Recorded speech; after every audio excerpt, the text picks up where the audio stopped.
Good afternoon, and welcome to the Jewish Policy Center. I am Shoshana Bryan, Senior Director of the JPC and your host.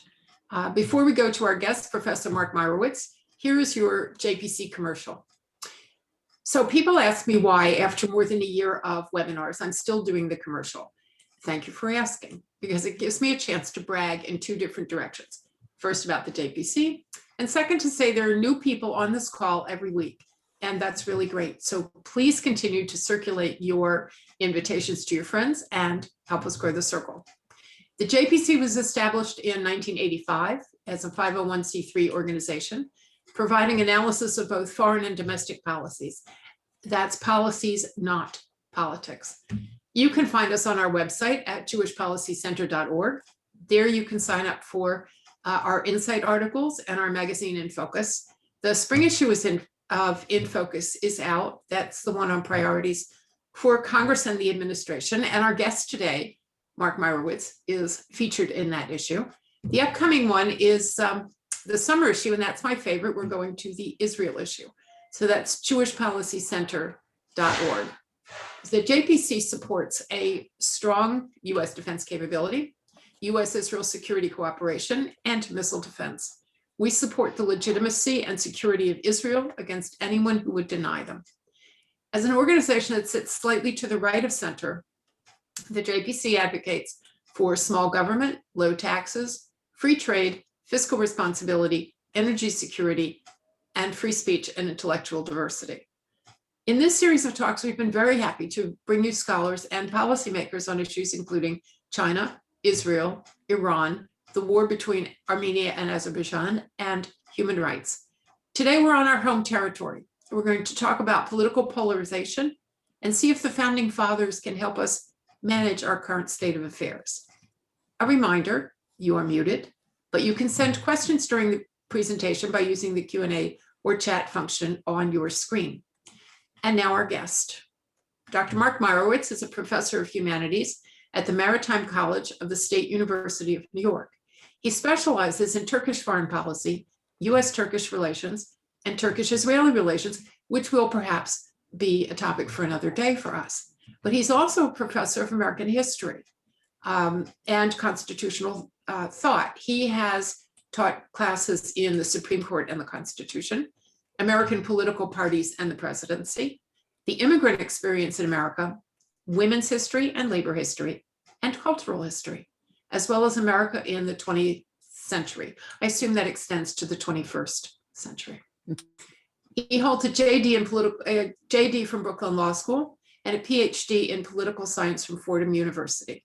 As I mentioned, Mark has written for In Focus. In 2020, he provided a blueprint for American policy toward China following the COVID pandemic, or the beginning at least of the COVID pandemic, including restructuring international organizations, countering China's 5G efforts, building our alliances, watching out for the Belt and Road Initiative. This year, he wrote on today's topic, and I really strongly recommend that even though you listen to him here, go to In Focus and look at the essay that he did for us, because it is terrific. So as you can see, we have a Renaissance man with us today. So it is with great pleasure, Mark Meirowitz, that I turn the floor over to you.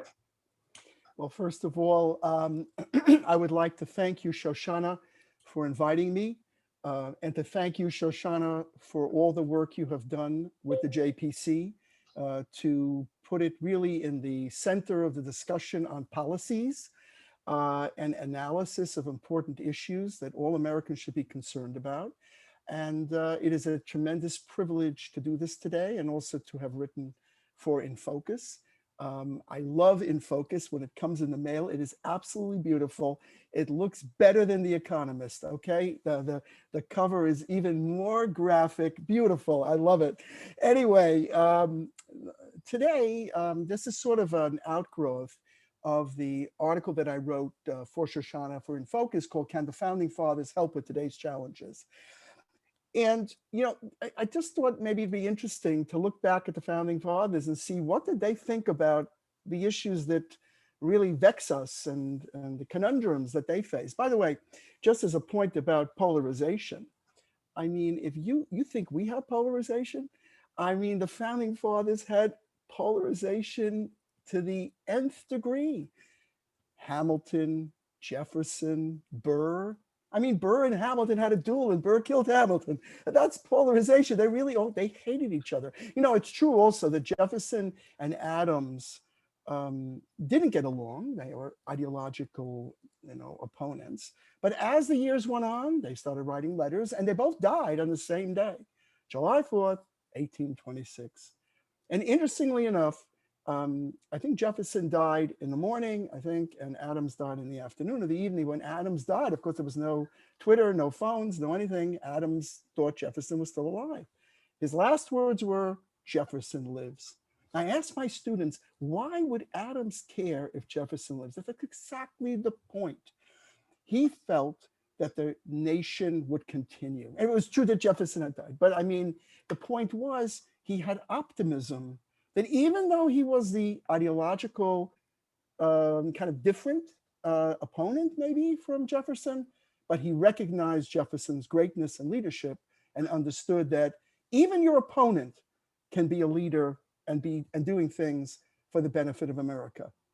And that feeling of, and that's not really compromise, but that emotion about your opponents, regretfully, I think, is somewhat absent today. There's a matter of respect for your opponent, respect for other people's views, and the idea of working together. And I always give the example of Ronald Reagan and Tip O'Neill. I mean, gee whiz, I mean, they were ideological opposites, right? But Reagan, the Republican president, Tip O'Neill, the Democratic Speaker of the House, they got together in the evening and sit down and have a scotch. I'm not advocating drinking alcohol, but the point was they talked about stuff and worked it out for the benefit of America.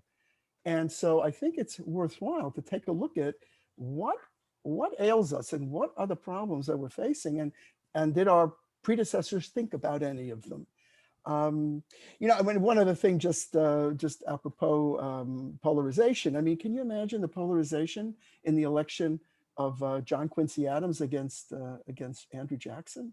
I mean, this was ad hominem. This was personal attacks. They even accused Adams of a corrupt bargain. That's all sorts of things. Henry Clay made a deal to get Adams the presidency by having the presidential election jump into the House, made a deal that he would become the Secretary of State. That's what history says. I mean, there have been a lot of issues in our politics historically, and also a lot of successes. Now, I sort of start off the article in reference to Benjamin Franklin, because Benjamin Franklin was at the Constitutional Convention. The proceedings were secret. He took a walk, and there's a woman by the name of Mrs. Powell. Actually, she's actually famous family. She knew Franklin, and she stopped him and said, "Dr. Franklin," he was known as Dr. Franklin because he invented, lightning rod, things like, "Dr. Franklin, what are you doing there? What are you making? A republic, a monarchy?" And he said, "A republic if you can keep it. A republic if you can keep it." Now, these words are very, very important. And the question one should ask is, are we keeping the republic? So let's just look a little bit at some of the insights of the founding fathers. Now, one of the important insights, and again, one other point I want to make, and that is to say, what the founding fathers set up is the most, I'm not an engineer, obviously, but it's one of the most intricate systems of governance, marveled at by the world. And I think with the longest standing republic, remarkable. But it's interesting that there are some factors that we want to take into consideration, such as political parties. It seems to be set up to work, but some things intervened to make the system not work as intended. Now, of course, Thomas Jefferson's comment was, if I could not go to heaven, but with a party, I would not go there at all. But I mean, that's Jefferson. And John Adams, his political opponent, said, a division of the republic into two great parties is to be dreaded as the great political evil. I mean, they already anticipated that this kind of competition could be problematic. I want to say, though, America is a two-party system. How do we know that? Well, we have in our house, we have single-member districts. That means there's only one winner. And in our electoral college, operates on the principle of winner takes all. So these factors, among others, in our governmental system promote a two-party system. And even when we do redistricting, we call gerrymandering or gerrymandering, the question always is, should we do that on a nonpartisan basis or we should do it on the basis of politics, of parties? We're a two-party system. It's interesting, there was an article by a scholar who bemoaned our two-party system, and guess what he came up with as a solution? A multi-party system. Oh my God. I mean, if you look at the situation in Israel and France and other countries with multi-parties, those systems have serious functional issues, serious functional defects, that the idea of building a coalition, making a coalition, it presents all sorts of different issues. So given our system is the way it is, what did the founding fathers have in mind?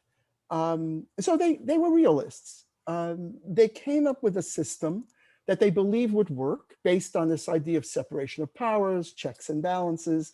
And this is what the Federalist Papers, number 51, point out, that ambition must be made to counteract ambition. The idea that the branches would each be ambitious for power, and that any branch that wanted to seek more power than the others would then be checked.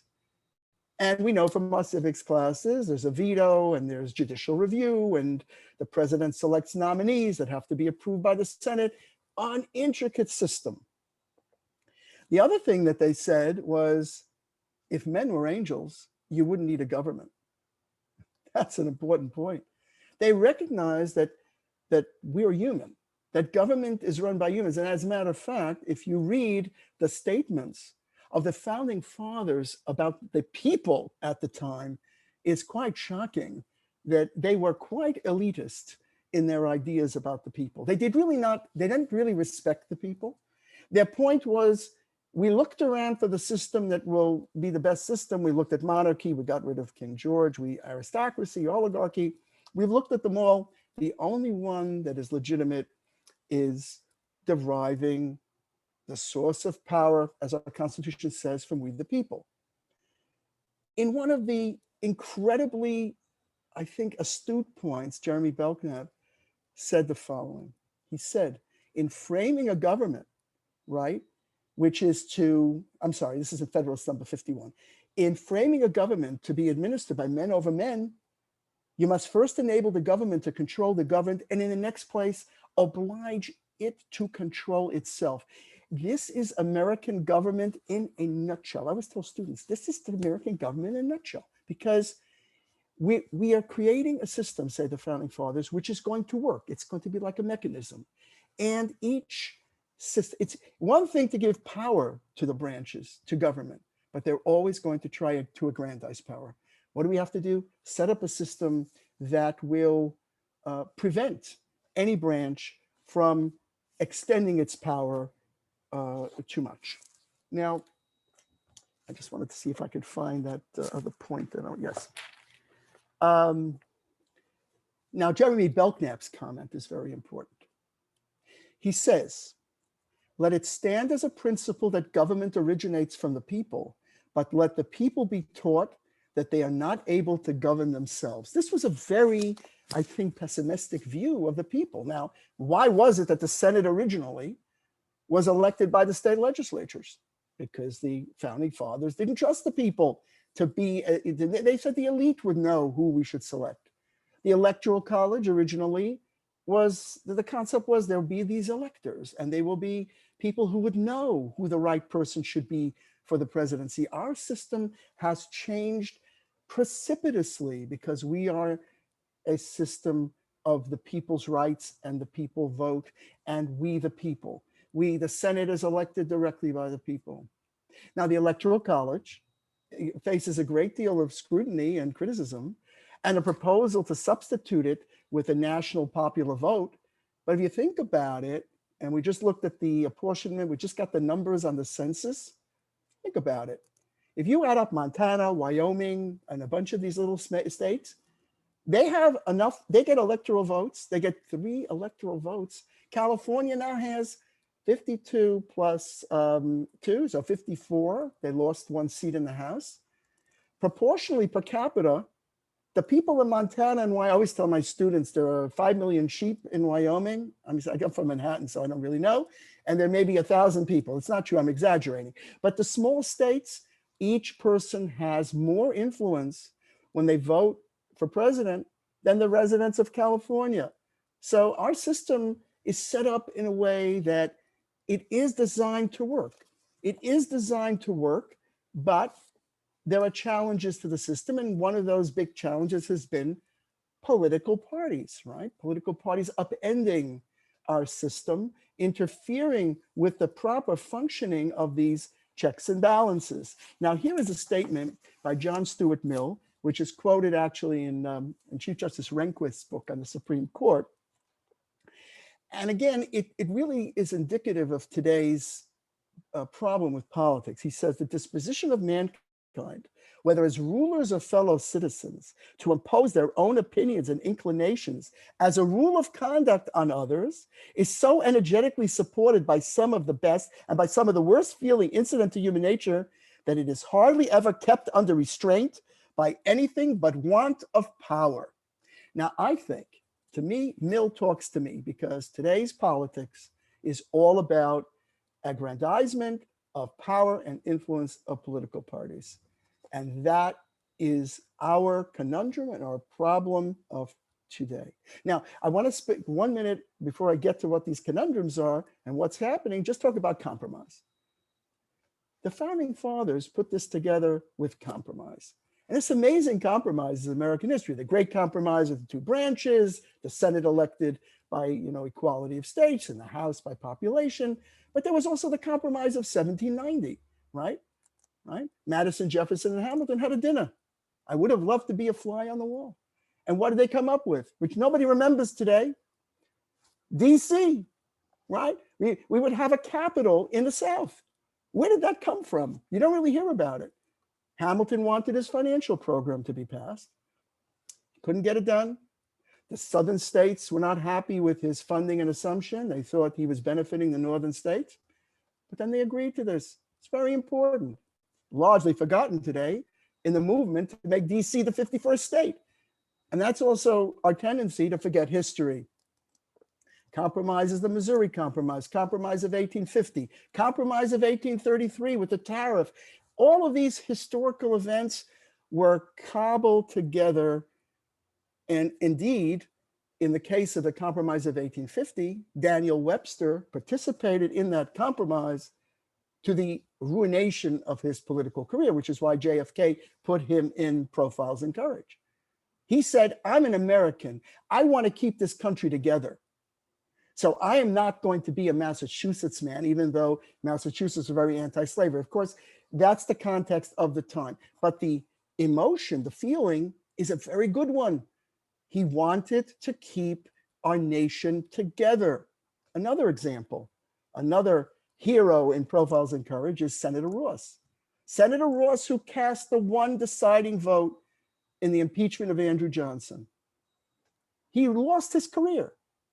Now, without going through the whole story, right? They impeached Johnson based on a completely bogus claim that he had fired a nominee without going back to the Senate. If you know your Constitution, it doesn't say that in the Constitution. It's interesting, by the way, that during the impeachment proceedings against President Trump, all the pundits on all these networks were quoting the impeachment of Johnson. And I was LOL. I was thinking, are you kidding me? This was a purely partisan hit job to try to take him out. And Senator Ross cast the one vote that prevented the 2/3 in the Senate, and he was acquitted. And they asked him, why did you do that? And he said, if you're going to throw out a president for partisan reasons, right? Partisan reasons, because President Andrew Johnson, he didn't agree with the radical Republicans. It's a historical point, but the only reason they wanted him out was not because he did anything wrong. He didn't commit a high crime, a misdemeanor, treason, bribery, nothing. Ross says, if you do that, forever after, the presidency will be subordinated to the Congress. This is very important.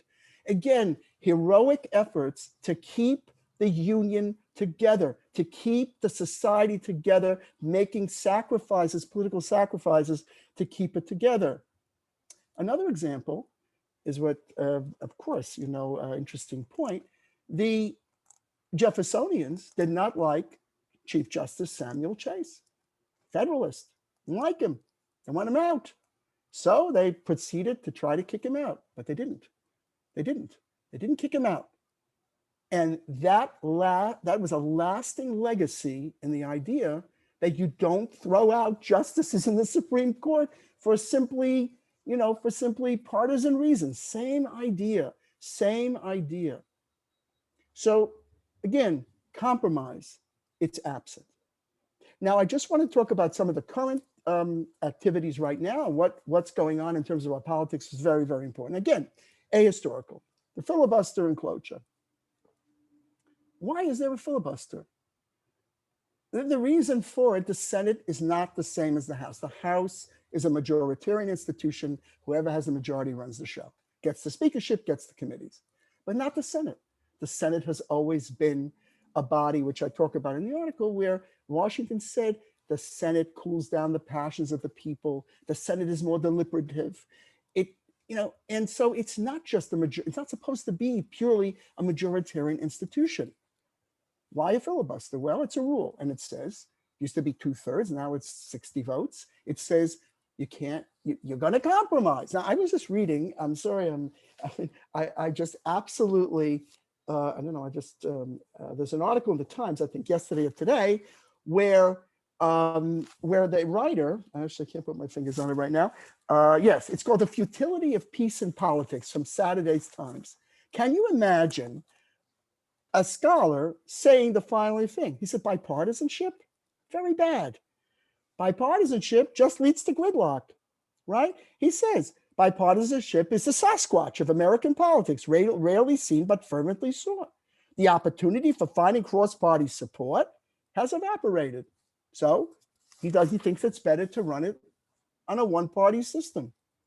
So what have we done as a one-party system? Well, so far, there's a threat to the filibuster, which is very, very important. It's my recollection that when President Trump asked McConnell, please do a nuclear option when the Republicans were in control and nuke the filibuster, I think McConnell said he wouldn't. I believe that's true, which was a great point and I think overlooked. And now the current plans, interesting, DC statehood. Really? In other words, you can make DC a state just like that without looking at the history of it, why it was set up, and the fact that there's a 23rd Amendment and Article 1, Section 8, which provide for this. It's interesting that I was watching the other day, Eleanor Holmes Norton, and they were asked by an interviewer, can you do this by ordinary legislation? And the answer was, sure. Really? Well, you can't. Because if you create a state out of DC, it's going to have 3 more electoral votes, and you have 6. You have to repeal the amendment. It's not such a simple thing. What about DC statehood and the history of it? What's the point of it? And there's no point to it except to add on 2 Democratic senators. That's the point. There's no other point. Court packing. Now we know this is what Rehnquist talks about. There was a court packing plan before, obviously, where he said, well, the Chase event, they're trying to kick out the Chief Justice, and then FDR's court packing plan. We know that after the court packing plan was announced, the Supreme Court became more malleable to FDR's programs and started to approve them. So maybe this court packing plan is also a form of intimidation of the court, right? Which is very sensitive to its status. What about the Supreme Court term limits? It says in the Constitution, the Supreme Court justices serve on good behavior. Wait a minute. Oh, let's have term limits. Really? The Supreme Court has held that they have lifetime tenure. So what are we doing here? In other words, there's this marvelous mechanism that the founding fathers put together. And what we do is we just come along and we say, we don't want to pay attention to what the Constitution says. We don't pay attention to historical precedent. And we simply come along and say, okay, I think I'd like to fix that. So let me take the pliers and fix it. And I'll just pass a bill. And this is I think, a disservice to the American people.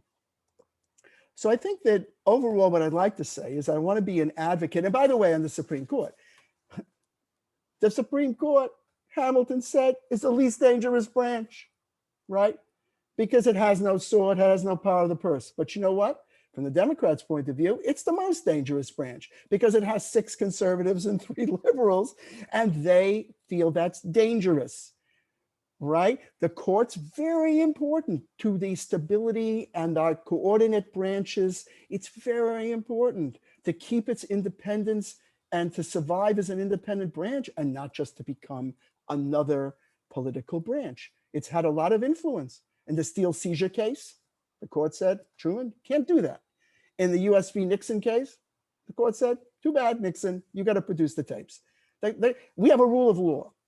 And I would say that we have to pay attention to history and to the rule of law. And I think that's where I'd like to kind of take a pause, unless I went too long. I don't know. I don't know what grade I'm going to get. Thank you. No, you didn't go too long. You gave people a chance to ask some questions. Excellent. But it looks to me, and I'm kind of putting the questions together here in groups, that we've lost the division of the branches to the parties. In other words, it matters more now if you're a Democrat than if you're a senator. And as far as the court is concerned, a listener asks, Scholar Ilya Shapiro told us on one of these programs that the courts are becoming more responsible for making laws because Congress fails to legislate. How do we get Congress to return to its prior function, which is to create legislation, laws, rather than passing sort of general goals which allow the administrative state to take over and the Supreme Court to decide whether or not they're constitutional? How do we get people back into their grooves? They have grooves, right? Well, I mean, look, I don't think these are silos. I mean, they don't sit neatly. There's a Congress silo and a court silo because, look, the court can issue a decision and then the Congress can pass a law. I mean, that's how we operate. We're democracy here. I mean, those are the people's branches. In Marbury versus Madison, the court said about itself that, of all the branches, I think we're the one that should decide whether a law is constitutional or not. I mean, it doesn't say that in the Constitution. It's not illogical, by the way. But about Congress failing to legislate, that's the very interesting point. Well, I mean, right now, Congress's failure to legislate is really, as we've said before, is due to the polarization and the hyper-partisanship, where it doesn't function the way it's supposed to. But I think about the court making laws. I mean, that is a very interesting point. Look, if you look at the court in the recent past, in terms of impact on our society, it's astonishing. Astonishing. Their impact is astonishing. I mean, take same-sex marriage. I mean, I was giving a class for students, foreign students in another country, and I thought they'd fall off their chair when I told them about this case. I told them the same-sex marriage case. They couldn't believe it because in their country, not only same-sex marriage not recognized, it's actually, I think it's probably illegal. Okay, we have Citizens United. We have a case, Hobby Lobby, right? A case is extraordinary, Masterpiece Cake Shop. These are incredible cases, which maybe they don't make law, but they definitely do. I'm going to call it social engineering in a sense. I don't mean it in that way, but they do influence how we see our society and what the norms of our society are. It's part of the rule of law. I'm a lawyer. I respect the Supreme Court. If the Supreme Court says that there are penumbras in the rights in the amendments, I guess there are. I mean, the court will always be controversial. Why? Because the cases that they take really go to the heart of our interactions with each other. I mean, the case they just heard is a great example. The Snapchat case. I mean, why did they take that case? I mean, Brandy Levy wrote a Snapchat while she was not in school saying, vulgar words about the cheerleading squad because she didn't make the cheerleading squad. And the Supreme Court takes this case because we care about freedom of speech. And the problem we have in our country is that no one is going to make a barrier to what is proper, with some exceptions, and what is not. So if you look at the cases, you will see a progression of increasing free speech rights. Now, again, that are non-existent in other countries. So the Supreme Court has an important function, so that it really shouldn't become partisan, although there's 6 conservatives and the 3 liberals, and that changes over time. And that is to me, that's one of the that to me, rather than being worried about it, I think it's it's an incredible tribute to the rule of law, that if the court says something, they don't have to, in some countries, they don't have to send troops to enforce it. They don't have to send troops to Nixon so they could produce the tapes. The court said it, he had to do it. Andrew Jackson is an exception. Andrew Jackson said on the Worcester versus Georgia case, where the court said that Indian removal is unconstitutional, he said, let the Supreme Court enforce it. And he hated the bank. And he said, well, I don't know, the bank is unconstitutional, even though Justice Marshall said in McCulloch versus Maryland that it was. That's Andrew Jackson. You won't find a lot of the presidents have busts of Andrew Jackson for a reason, because he was out there as one of the most extraordinary presidents. But there's always going to be this tension, but the court sits as a bastion of law. We are a nation of laws. We really are. And if we start making the court into a political institution, now I have to say a footnote. Think about this. In the Obamacare case, right? They had extra oral argument, and they argued the Commerce Clause up and down, right? And the decision came down that Obamacare was constitutional. Why? Because it was a tax. Where did this come from? Justice Roberts. Why? Chief Justice Roberts, because Chief Justice Roberts is very sensitive to the reputation and standing of the court in American society. And he's right about that. How he implements it is a matter for our discussion and our opinion. So what the court does is always going to be controversial. And even on Roe v. Wade and all of these major issues, the potential for a schism in society is there. And I think the members of the court know that. They don't live in an ivory tower. I mean, they have lifetime tenure, but if you listen to the questioning, for example, in the Snapchat case, they are with it. Their hypotheticals were great. Justice Kagan, what if a student emails the answers to the geometry test? Is that school speech?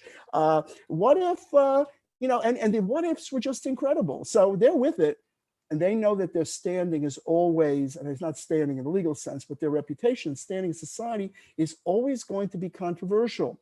The solution to it is not to add 4 more judges. So you'll have now a liberal majority. That is, that's not even a Band-Aid. That's just a disaster. That's breaking the institution. And that's not the purpose of it. I raised another question from a listener. Do you support term limits for the Supreme Court? Well, do I support term limits? First of all, the question is, can you implement term limits? Is it realistic? Now, the way it could be done, I'm not saying I'm for it, is what they would do is they would say that the Supreme Court justice would serve X years and then go into senior status and not hear cases in the Supreme Court, but go to the appellate courts and serve, which is some of the Supreme Court justices have done in history.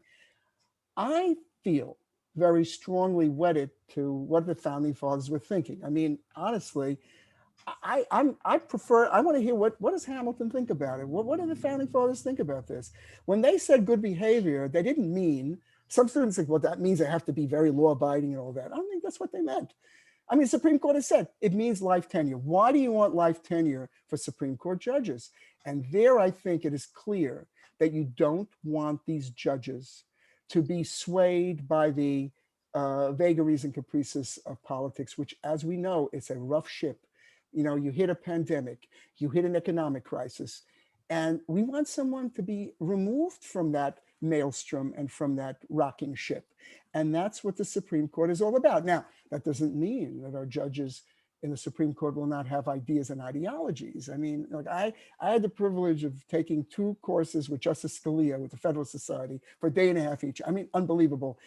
500-page book. He just kept going, a genius.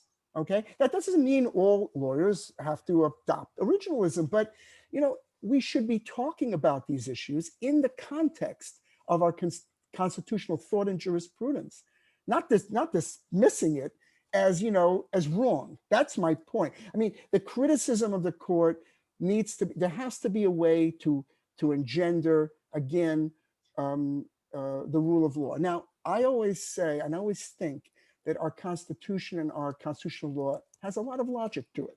There is logic to it, but it also, again, I don't know if I'm going to go as far as Justice Breyer on living Constitution. I had a chance to actually hear Justice Breyer speak when he was in Manhattan. It's very interesting. The fact is, and this goes back to compromise in a way, it's not compromise, but Justice Breyer and Justice Scalia used to go around the country and do these dog and pony shows and talk about their different constitutional views. Ruth Bader Ginsburg was very close to Justice Scalia, and they couldn't have been more different in their philosophy. I mean, that's the ideal of America, that we're not shooting darts at each other and we are not creating heat, we're creating light. And that's what we should be doing, but we're not doing that. And we need to start doing that. So let's put together two questions about what we Sure. Need to do. One listener asks, how can we re-inculcate in Americans an understanding of the proper role of government, which is to protect the rights of the people? And we'll add to that another question. What did you think of the quote where President Biden said, "We the people" means the government? Those are good. Well, first of all, and when you say government's function is to protect the rights of the people, I mean, I think government has a multiplicity of functions. It's there to provide security. It's there to provide stability. It's there to provide a civil society where we can discuss issues in a calm and temperate fashion. I mean, I don't think government should modify that, but to create an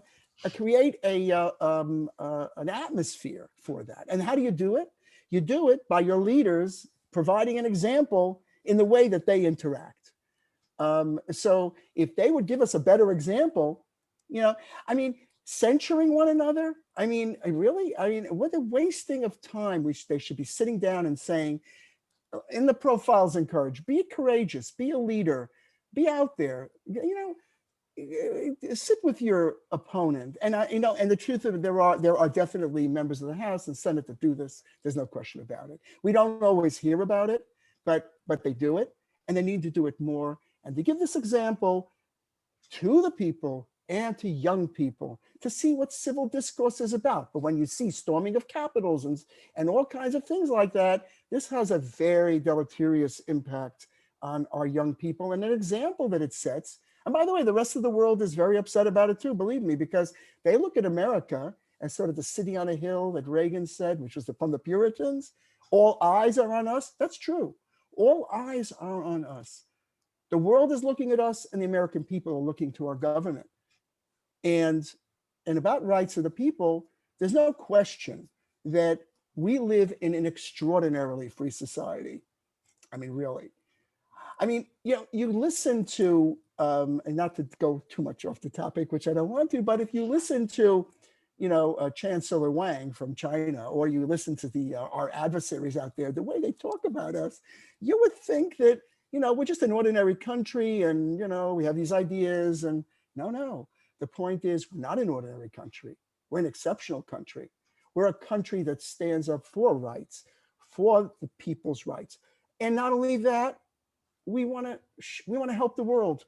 I mean, what other country in the world is like worried, do I have enough vaccine for my people? I'm going to give vaccine to somebody else. I mean, I'm just saying, as an example, America's out there. It has a mission in the world. Now, about we the people as the government, I mean, clearly, we the people is not the government. I mean, clearly, it doesn't mean that. It means, because where were we before that? Articles of Confederation. That, in essence, was we the states. It was just a bunch of loose states in a confederation and a club. And the founding fathers said, we don't like that, because we need to create a government that derives its power from the people. And again, as I said, read the American Political Tradition by Richard Hofstadter, chapter 1. He's great. He talks about the founding fathers and how they derided the ordinary people. These were elite people. They were elitists. Yet they decided, you know what? If we're going to form a government, we're going to form a government based on the people. Now, in some of the things that they set up, they weren't too trustworthy. The Senate indirect vote, the Electoral College, they weren't very trustworthy about the people. But notice on the electors, they wanted to have the electors, be, distinguished people who will pick a president. But based on the cases that just came down to the Supreme Court, I mean, essentially it goes back to our point. It's all political parties, because if I'm an elector and I don't vote for the candidate I'm pledged to by my party, I can be removed or fined. Well, that means I'm not very special. I'm just a factor in a political system. But again, we have a two-party system. What's the alternative to that? As I said before, a multi-party system, really? No, I don't think so. That brings with it a Pandora's box of issues. So I think what we need to do is to fix the system the way it is, and it's about the rights of the people. We're a free country, and we believe in freedom of speech. We believe in freedom of religion. We have rights that are the envy of the world, and we should continue to have those. And the only question is, how do you have, and this is another question for another time, how do you have a civil society when you have hate speech? I mean, this is something that is very disturbing to many Americans, because you can have hate speech, you can post it on the internet under Section 230, and the internet providers, other than certain exceptions, they're not responsible. So there's a whole debate on that. My point being, you go on the internet and you read these posts by neo-Nazis and white supremacists, all these people and all these things, and that's in America. That hits to me, I think as an American, hits me very, very, very strongly, that I don't like it. But on the other hand, I don't know what to do about it. And frankly, the Supreme Court doesn't either, because, they let the Nazis march in Skokie, and the Westboro Baptist Church committed, I mean, it is uncivil what they did, to stand at funerals of soldiers killed in Iraq in front of families and say your son deserved to die. I mean, there's something deeply disturbing as an American about that, especially defending it on the basis of their religion. Can you imagine? But the Supreme Court gave them a pass on that. So how do you have a civil society with also providing rights? But I would suggest that the response both to Skokie and to Westboro Baptist Church was people not looking to the government. And if I remember Skokie correctly, there were 25 times more anti-Nazi protesters that came out in Skokie than there were pro-Nazi protesters. So maybe part of the problem is that we look to the government to do things that we as citizens should do. The people of Skokie and the surrounding areas took it into their own hands to say, this is how you have a civil proceeding. You have the right to march here, but we have the right to overwhelm you. And they did with Westboro Baptist Church too. So maybe somewhere in there, citizens have to take up a little bit of this conversation themselves and not wait for the government.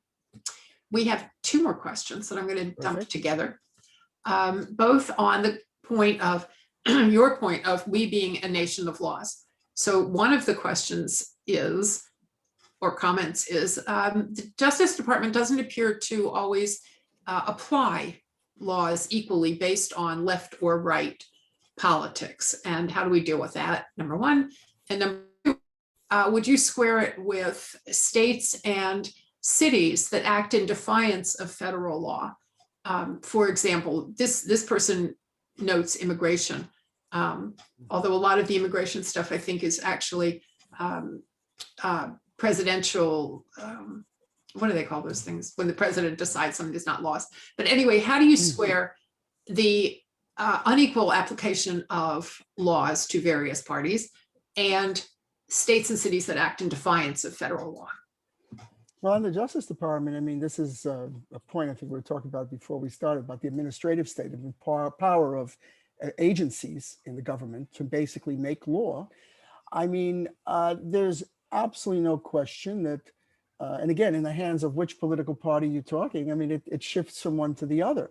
That's probably not a good thing, but I don't know how you fix it if you're going to have, in essentially partisan control from the top. I mean, you have President Biden, and now you have Merrick Garland. I mean, Merrick Garland, he seems like a wonderful, wonderful guy, but he has his priorities, and he's going to prioritize what he wants to prioritize. That's probably not the optimal way to do it. He's supposed to be protecting us and implementing the law.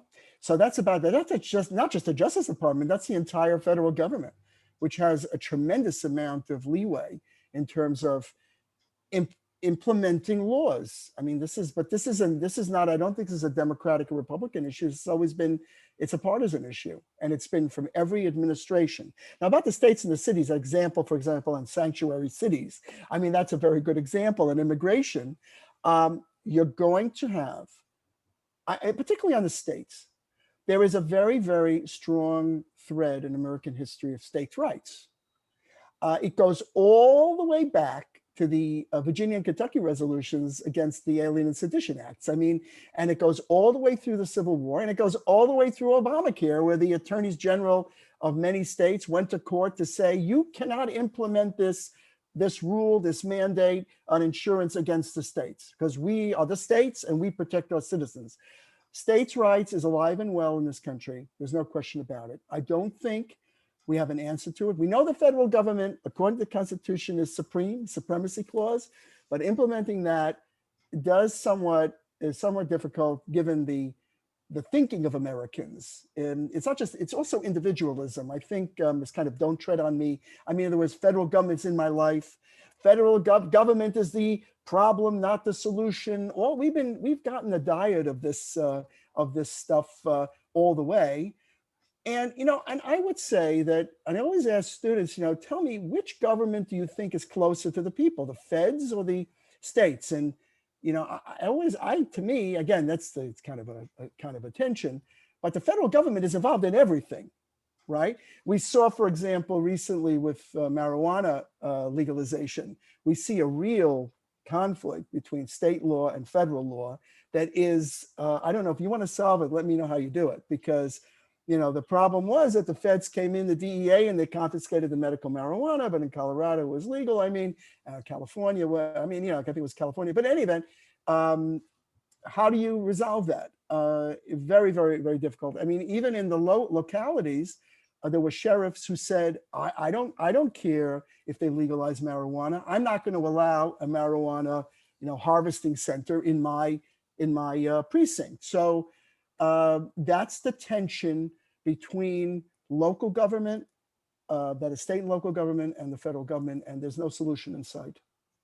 So we're coming to a close here. I'm going to have one more question in a second, but it seems to me that the real point of all of this is that we need to keep talking about it and talking to each other and trying to figure out how to talk to each other. So the last question, and listeners know that I always try to ask a final question, the answer to which will be a positive thought.